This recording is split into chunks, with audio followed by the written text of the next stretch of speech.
তোমার সাথে আমার আলাপ হয় ফেসবুক থেকে। আমি সেভাবে চিনতাম না তোমায়। কয়েকটা ছবি দেখেছি, দু একবার প্রোফাইল ঘুরে এসেছি তার আগে। তারপর যখন প্রেমে পড়লাম, তখন আমাদের 2 মাস চলছে বন্ধুত্বের। যদি বোঝাতেই হয়, গোটা 5 প্রোফাইল পিকচার, গোটা 10-12 কভার আর প্রায় 100 পোস্ট। এই ছিল আমাদের সম্পর্কের টাইম লাইন।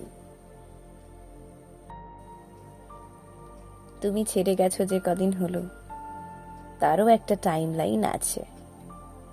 গোটা 3 প্রোফাইল পিকচার, গোটা 6 কভার, ধরে নাও গোটা 50 পোস্ট। কি অদ্ভুত ভালোবাসা ছিল আমাদের, ছেড়ে যাওয়া থেকে যাওয়ার টাইম লাইন। সব কিরকম পাল্টে যায়।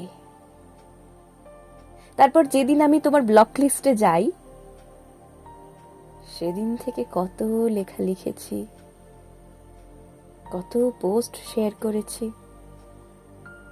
তুমি হয়তো দেখোইনি, বা দেখেছো হয়তো বন্ধুদের প্রোফাইল থেকে। আচ্ছা, কখনো ভেবে দেখেছো একসময় কত পরিচিত ছিলাম আমরা, আর এখন আমরা চিনি না একে অপরকে। এই সুবিধাটা ফেসবুক আমাদের দিল। যাকে ভুলতে চাই জোর করে, তার অনিচ্ছায় তাকে তুমি তোমার চোখের সামনে থেকে সরিয়ে দিতে পারো, ব্লক করে দিতে পারো। তারপর আরো কত পোস্ট করতে থাকি আমরা। টাইমের সাথে সাথে টাইম লাইন পাল্টে যায়। কিন্তু ভেবে দেখেছো কি, এক সময় তুমি যাকে চাইলে নির্দ্বিধায়, তাকে এমন পর্যায়ে ঠেলে দিলে আর কোনোদিন কথা হবে না।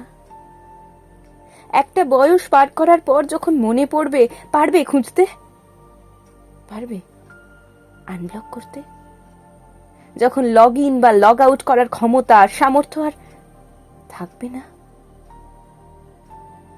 একটা বয়স মনে করার পর মনে থাকবে আনব্লক করার কথা।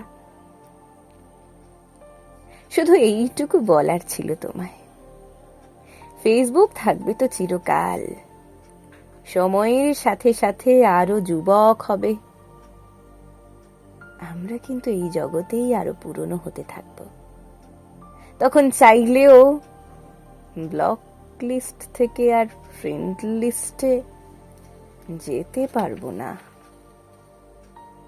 জীবন এরকমই, ছেড়ে যাও যদি তুমি চাও, থেকে যাও যদি তুমি চাও, ভুলে যাও যদি তুমি চাও। মনে যদি থাকে, মনে থাকবে। জোর করে মুছে দিলে ফিরিয়ে আনা যায় না। একদিন সবাই পাসওয়ার্ড ভুলে যায়, তার জীবনের হোক বা ফেসবুকের। তখন কিন্তু চাইলেও আর ফিরিয়ে আনা যায় না। সম্পর্ক না থাক, সংযোগ যেন থেকে যায়, ওটা রাখতে হয়।